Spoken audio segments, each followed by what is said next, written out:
صلی علی رسولہ الکریم اما بعد فقد قال اللہ تعالی فی شان حبیبہ ان اللہ وملائکتہ یصلون علی النبی یا ایہا الذین آمنوا صلوا علیہ وسلموا تسلیما اللہم صلی علی محمد وعلی آل محمد بعدد کل داء ودواء وبعدد کل علت وشفاء رب اشرح لی صدری ویسر لی امری واحلل عقدۃ من لسانی یفقهوا قولی واجعل لی وزیرا من اہلی ربنا زدنا علما نافعا وحکمتا تامہ اللہم افتح لنا ابواب الخیر والسعادۃ والبرکۃ والیمن اللہم ارنا الحق حقا وارزقنا اتباعہ وارنا الباطل باطلا وارزقنا اجتنابہ برحمتک یا ارحم الراحمین والحمد للہ رب العالمین۔ بزرگان محترم، عزیزان گرامی قدر، عزیز دوستو، صاحبو، آل عمران کی ایک آیت طیبہ جس میں نبی اکرم صلی اللہ علیہ وسلم کا ذکر مبارک ہے، اور وہ اس موقع پر نازل ہوئی یہ آیت طیبہ جب کہ غزوہ احد کے بعد یہ آیت طیبہ نازل ہوئی ہے۔ اس میں نازل ہونے کی وجہ یہ ہے کہ حضور اکرم صلی اللہ علیہ وسلم کی شہادت کی خبر جنگ میں پھیل گئی تھی، بہت سارے لوگ مایوس ہو گئے تھے۔ بعض صحابہ تو جب اللہ کے رسول ہی نہیں رہے، اب ہم زندہ رہ کر کیا کریں، بے خوف و خطر دشمنوں کی فوج میں گھس گئے، بہت سارے صحابہ شہید ہو گئے۔ ایک پس ہمتی کا معاملہ تھا، ایک شکست سامنے تھی، مایوسی۔ ان حالات میں حضور اکرم صلی اللہ علیہ وسلم حیات رہے، آپ نے لوگوں کو پھر آواز دی۔ آپ کی آواز پر لوگوں کے اندر ایک نیا جذبہ اور جوش پیدا ہوا کہ اللہ کے رسول موجود ہیں، تو پھر ایک مقابلہ ہوا۔ پھر اللہ تبارک و تعالیٰ نے احد میں کامیابی عطا فرمائی۔ پہلے مسلمان فتح یاب ہوئے، کامیاب ہوئے، پھر اس کے بعد جنگ ختم ہوئی تو سمجھے کہ چلو دشمن چلا گیا ہے، مال غنیمت کی طرف متوجہ ہو گئے، اور وہ ایک راستہ تھا جہاں سے دشمن کے حملے کا امکان تھا۔ ادھر حضور اکرم صلی اللہ علیہ وسلم چند لوگوں کو ٹھہرنے کے لیے کہا تھا۔ ان لوگوں نے یہ خیال کیا اب تو جنگ ختم ہو چکی ہے، سب لوگ وہ لوگ تو میدان چھوڑ کر کفار چلے گئے ہیں، اب کیا ہے باقی، چلیے نکل جائیں، یہ کہہ کر وہ جگہ خالی کر کر صحابہ کے ساتھ اور لوگوں کے ساتھ آ کر مل گئے۔ اس کا نتیجہ کیا ہوا، وہ جگہ جیسے پہاڑی کے راستے میں تھوڑا سا حصہ تھا، حضرت خالد بن ولید اس وقت ایمان نہیں لے آئے تھے، وہ اپنے ساتھیوں کے ساتھ واپس جا رہے تھے، تو پہاڑ کے دامن میں نظر آئے کہ جگہ خالی ہے، اس مقام سے ہم دوبارہ ایک زوردار حملہ کریں تو مسلمانوں کو شکست دے سکتے ہیں۔ چنانچہ یہ سوچ کر اچانک آئے اور ایک طاقتور حملہ کر دیا تو مسلمان تاب نہیں لا سکے، اس میں شکست ہو گئی، بہت سارے لوگ مایوس بھی ہو گئے۔ پھر اس کے بعد اللہ تبارک و تعالیٰ نے فتح عطا فرمائی، دوسری مرتبہ پھر مسلمان غالب ہو گئے۔ تو اس موقع پر صحابہ کرام کو تسلی دی گئی، ولا تہنوا ولا تحزنوا وانتم الاعلون ان کنتم مؤمنین۔ غمگین اور مایوس ہونے کی بات نہیں ہے، ایمان مضبوطی کے ساتھ رہو تو یقیناً تم ہی کامیاب ہو۔ تو اس موقع پر اس واقعے کے چند دنوں کے بعد یہ آیت نازل ہوئی حضور اکرم صلی اللہ علیہ وسلم پر، وما محمد الا رسول، محمد صلی اللہ علیہ وسلم اللہ کے رسول ہیں، قد خلت من قبلہ الرسل، آپ سے پہلے بھی بہت سارے رسول آئے، افئن مات او قتل انقلبتم علی اعقابکم، اگر حضور اکرم صلی اللہ علیہ وسلم طبعی طور پر دنیا سے رخصت ہو جائیں، وفات پا جائیں، یا اللہ کی راہ میں شہید ہو جائیں، تو کیا تم ان حالات کو دیکھ کر الٹے پیر پلٹ جاؤ گے؟ وَمَن يَنْقَلِبْ عَلَىٰ عَقِبَيْهِ فَلَن يَضُرَّ اللَّهَ شَيْئًا، جو کوئی ایسا کرے تو یقیناً وہ اس کا نقصان اسی کو ہوگا، اس طریقے سے کوئی فائدہ نہیں۔ گویا ایک پیغام دیا گیا کہ اس موقع پر حضور کے بارے میں ذرا شہادت کی خبر سن کر دل برداشتہ ہو کر مایوس ہو گئے یہ اس قسم کی حالت تھی، تو اللہ نے کہا محمد صلی اللہ علیہ وسلم اللہ کے رسول ہیں، آپ سے پہلے بھی رسول آئے اور وہ یا تو طبعی طور پر انتقال کر گئے یا اللہ کی راہ میں شہید ہو گئے۔ اگر محمد صلی اللہ علیہ وسلم بھی ولو بالفرض شہید ہو جاتے تو کیا تم دین چھوڑ کر چلے جاتے، الٹا پیر ہو جاتے؟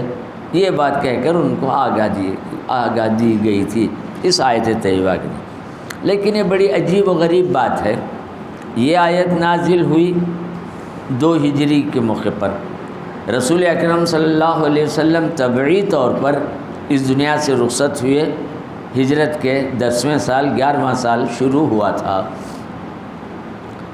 حضرت صلی اللہ علیہ وسلم کی وفات ہوئی، اس کی بڑی تفصیلات ہیں۔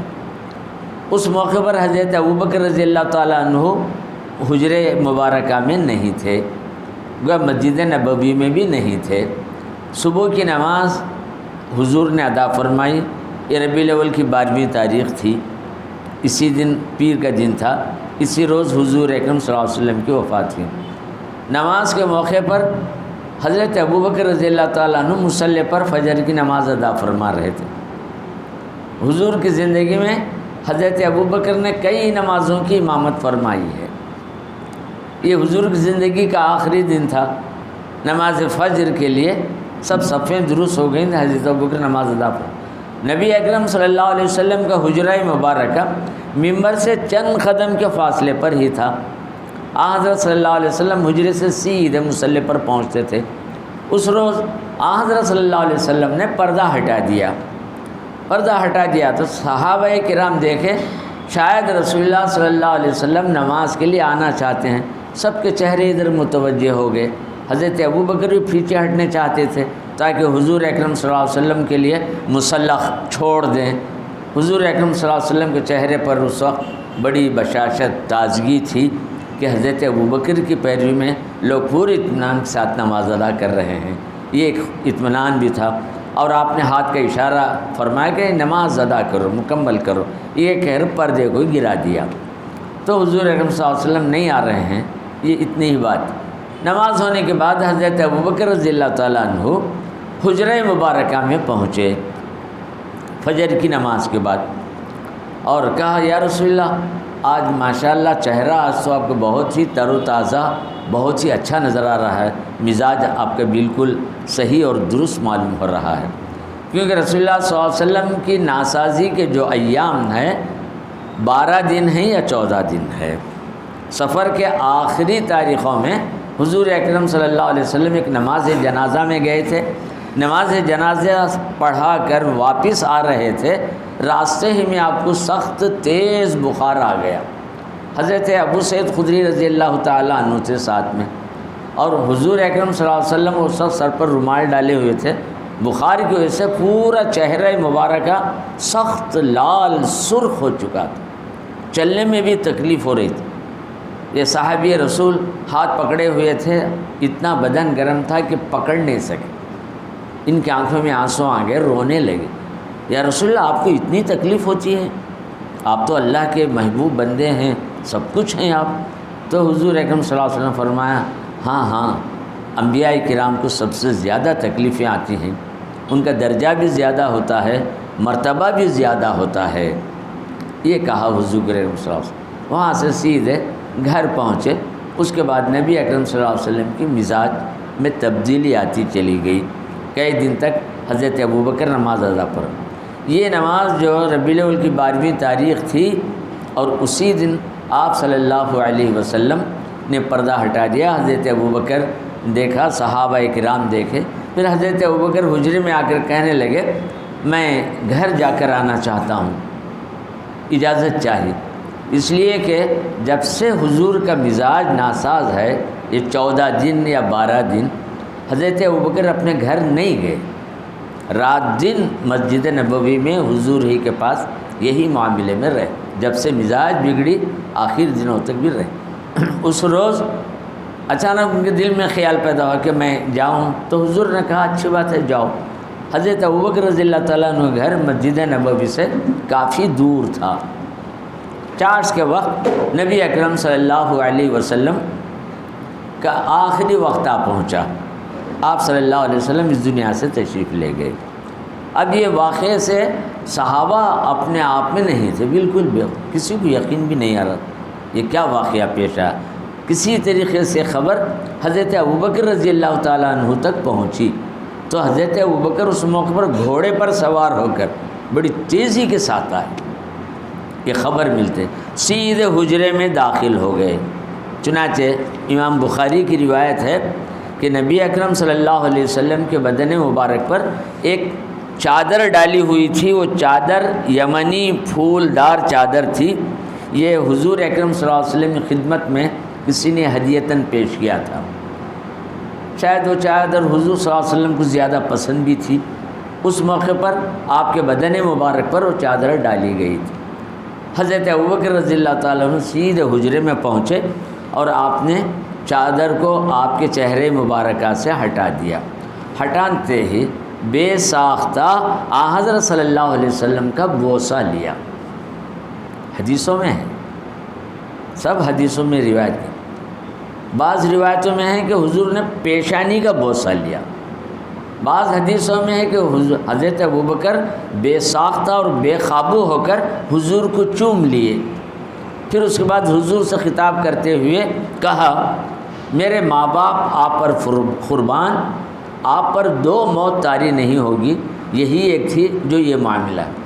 بعض روایتوں میں یہ ہے کہ آپ ہم سے پہلے جا رہے ہیں، ہمارا خیال رکھیے، اس قسم کی باتیں بھی ہیں۔ پھر اس کے بعد حضرت ابوبکر اس حجرے سے مسجد نبوی میں آئے۔ مسجد نبوی میں آئے تو دیکھا کہ حضرت عمر رضی اللہ تعالیٰ عنہ لوگوں سے کہہ رہے ہیں کہ خطبہ دے رہے تھے۔ حضرت خطبے میں یہ بات کہہ رہے تھے، کوئی یہ نہیں کہہ سکتا کہ اللہ کے رسول انتقال کر گئے، یہ ہو ہی نہیں سکتا، اگر کوئی ایسی بات کرے تو میں اس کی گردن اڑا دوں گا۔ کسی کی سمجھ میں کچھ نہیں آ رہا تھا، عجیب و غریب حالت تھی۔ یہ کیفیت دیکھ کر حضرت ابوبکر رضی اللہ تعالیٰ عنہ گئے اور حضرت عمر کو سخت سے، اے عمر خاموش رہیے۔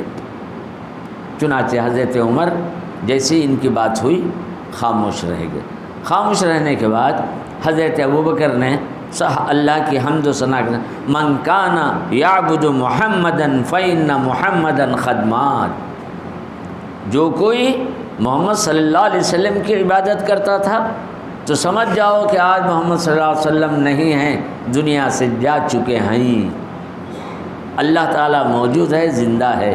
یہ کہنے کے بعد یہی آیت پڑھی جو میں نے شروع میں کہی تھی، وما محمد الا رسول قد خلت من قبلہ الرسل، محمد اللہ کے رسول ہیں، آپ سے پہلے بھی رسول آئے، وہ رسول یا تو شہید ہو گئے یا طبعی طور پر انتقال کر گئے۔ کیا محمد صلی اللہ علیہ وسلم کے جانے سے تو تم دین چھوڑ کر پلٹ جاؤ گے، دنیا چھوڑ دو گے، دین چھوڑ دے گے؟ جو کوئی ایسا کرے گا وہ اپنا نقصان کرے گا۔ یہ کہہ کر حضرت ابوبکر رضی اللہ تعالی عنہ نے یہ بات کہی جب صحابہ کے ہوش و حواس قابو میں آئے۔ آیت نازل ہو کر 8 سال کا عرصہ ہوا تھا قریب۔ اس موقع پر جب حضرت ابوبکر نے یہ آیت پڑھی تو صحابہ کہنے لگے یہ آیت ابھی اتری ہے، کسی کے ذہن میں یہ آیت تھی ہی نہیں۔ حضرت ابوبکر رضی اللہ تعالیٰ عنہ کہنے کے بعد ان کے ہوش و حواس قابو میں آئے، سارا مجمع تمام صحابہ کرام سنجیدگی کی حالت میں آ گئے۔ جو غم کی کیفیت مایوسی کی تھی، حضرت عمر جو بے قابو میں تھے اور بالکل آیت سنتے ہی سکتے کی حالت میں آ کر خاموش بیٹھ گئے۔ اس کے بعد حضرت ابوبکر رضی اللہ تعالی عنہ نے کہا، کل نفس ذائقۃ الموت۔ اس آیت کے بعد پھر وہ آیتیں آ رہی ہیں، ہر نفس کے لیے موت کا مزہ چکھنا ہے، ہر شخص اپنی عمر کی اتنی ہی مقدار اس دنیا میں رہے گا جتنا اللہ نے طے کیا ہے۔ آپ نے قرآن کریم کی آیتیں پڑھنا شروع کی، وما يعمر من معمر ولا ينقص من عمره الا في کتاب مبین۔ کوئی نفس کسی کے لیے عمر نہ بڑھائی جا سکتی ہے نہ گھٹائی جا سکتی ہے، یہ سارا معاملہ اللہ نے طے کر رکھا ہے۔ ان آیتوں کی وجہ سے ایک قسم کی کیفیت ہوئی، صحابہ کے اندر ایک اعتدال اور ایک جذبات پر قابو پانے کا موقع پیدا ہوا۔ پھر اس کے بعد حضرت ابوبکر رضی اللہ تعالی عنہ نے کہا، جو آدمی دنیا کا جتنا وہ عمل کر رہا ہے اس کا اسے برابر صلہ مل جائے گا۔ پھر یہ کہا من کان یرید حرث الآخرۃ، جو آخرت کا ارادہ کرتا ہے تو اللہ تبارک و تعالیٰ اس کی آخرت بھی اچھی بناتے ہیں، دنیا بھی اچھی بناتے ہیں۔ ومن کان یرید العاجلہ، جو صرف دنیا چاہتا ہے تو دنیا اسے مل جائے گی اللہ جتنی اسے دینا چاہے۔ تو ان دو آیتوں کے ساتھ ایک بات یہ مل رہی ہے، تم جو بھی کام کرو دنیا کا آخرت کو سامنے رکھ کر کرو تاکہ تمہیں دنیا بھی ملے اور آخرت۔ جو آدمی صرف دنیا کا طلبگار رہے گا، دنیا چاہے گا، تو اللہ وہ جو چاہ رہا ہے دنیا کا جتنا اسے منظور ہے اتنا اسے دے دیں گے، یہ کہہ کر ایک بات۔ اسی موقع پر حضرت علی رضی اللہ تعالی عنہ کی بھی ایک حدیث ملتی ہے۔ آپ نے کہا کہ اس موقع پر جب حضور اکرم صلی اللہ علیہ وسلم کا بدن مبارک گھر ہی میں تھا، ہم لوگ اپنی حالت میں دکھ میں غمزدہ کی کیفیت میں موجود تھے، اچانک ہم نے محسوس کیا، حضرت علی فرماتے ہیں انتقال کے بعد حضور کے، ابھی وہ منظر ویسے ہی ہے، حضرت علی کا بیان ہے، اس کو علامہ عماد الدین نے اپنی تفسیر ابن کثیر کے اندر نقل کیا۔ حضرت علی فرماتے ہیں رسول اکرم صلی اللہ علیہ وسلم کی وفات کے بعد ہمیں ایسا محسوس ہو رہا تھا، ہم یہ سمجھ رہے تھے کہ کوئی آ رہا ہے، کسی آنے کا ہمیں احساس ہو رہا تھا، اور اس کے پاؤں کی چھاپ بھی سنائی دے رہی، جیسے کوئی آدمی آ رہا تھا، اسے پیروں کے آنے کی جو آہٹ ہوتی تھی اس آہٹ کو ہم اچھی طرح سن رہے تھے، لیکن آدمی نظر نہیں آ رہا تھا، کوئی شخص دکھائی نہیں دے رہا تھا۔ کچھ دیر کے بعد قریب سے ہمارے آواز، یعنی معلوم ہوا کہ اس وقت حضور اکرم صلی اللہ علیہ وسلم کے بدن مبارک کے پاس حضرت علی رضی اللہ تعالیٰ عنہ اور اہل بیت کے جو افراد تھے وہاں قریب آنے کے بعد آواز جب ہمارے کانوں میں آنے لگی، گویا آواز آ رہی ہے اے اہل بیت، اے نبی کے گھرانے والو، تم پر اللہ کی رحمت اور سلامتی ہو۔ یہ کہنے کے بعد انہوں نے قرآن کی آیت طیبہ پڑھی کل نفس ذائقۃ الموت، تمہیں تمہارے اعمال کا پورا پورا بدلہ دیا جائے گا قیامت کے موقع پر، مصیبت کی تلافی اللہ ہی کے پاس ہے۔ یہ بڑی خاص بات بیان کی آ رہی ہے کہ مصیبت کی تلافی اللہ کے پاس ہے۔ تلافی کا مطلب کیا ہے؟ جو بھی مصیبت ہے اس کو ہٹا دینا، اس مصیبت کے بدلے کوئی اور چیز دینا، اس مصیبت کو دور کرنا، یہ کسی کے بس میں نہیں ہے سوائے اللہ تبارک و تعالیٰ کے۔ تو ہر معاملے میں اللہ کی طرف رجوع ہو، ایک پیغام اس موقع پر یہ آ رہا ہے، مصیبت کی تلافی اللہ کے لیے، ہر مرنے والے کا بدلہ ہے اور اس کا بدلہ پورے طریقے سے قیامت کے دن دیا جائے گا۔ اللہ ہی پر بھروسہ رکھو، اسی پر اعتماد کرو، بھلی امیدیں رکھو، سچ سمجھو مصیبت زدہ وہی ہے، کیونکہ سب بڑی سخت مصیبت میں تھے، صحابہ بھی تھے، اہل بیت بھی تھے، ازواج مطہرات تھیں، حضرت عائشہ تھیں، سب تھیں، تو اس موقع پر یہ جملے ادا ہو رہے ہیں، آواز کانوں میں آ رہی ہے ان لوگوں کے۔ صحیح معنوں میں مصیبت زدہ وہ ہے جو آخرت میں ثواب سے محروم رہے۔ مطلب یہ ہے کہ آخرت کے ثواب کا خیال رکھو، اپنے اعمال کو ضائع نہ کرو، کوئی ایسی بات نہ کہو، کوئی ایسی چیز نہ ہو، یہ پیغام جو ہے۔ یہ ساری گفتگو کے بعد آواز بند ہو گئی، ہمیں کوئی آدمی نظر نہیں آیا۔ پھر آخر میں انہوں نے اللہ تم پر سلامتی رکھے، اللہ تم پر اپنی رحمتیں اور برکتیں نازل ہو۔ یہ تفسیر ابن کثیر ہی کی عبارت میں آپ کو سنا رہا ہوں۔ حضرت علی رضی اللہ تعالی عنہ نے بعد میں حضرات صحابہ کرام سامنے، اہل بیت کے سامنے فرمایا وہ حضرت خضر تھے، حضرت خضر ہیں، اللہ نے ان کو زندہ رکھا ہے، ایسے حالات میں مصائب کے موقع پر، تکلیف کے موقع پر پہنچ کر وہ لوگوں کی رہنمائی کرتے ہیں۔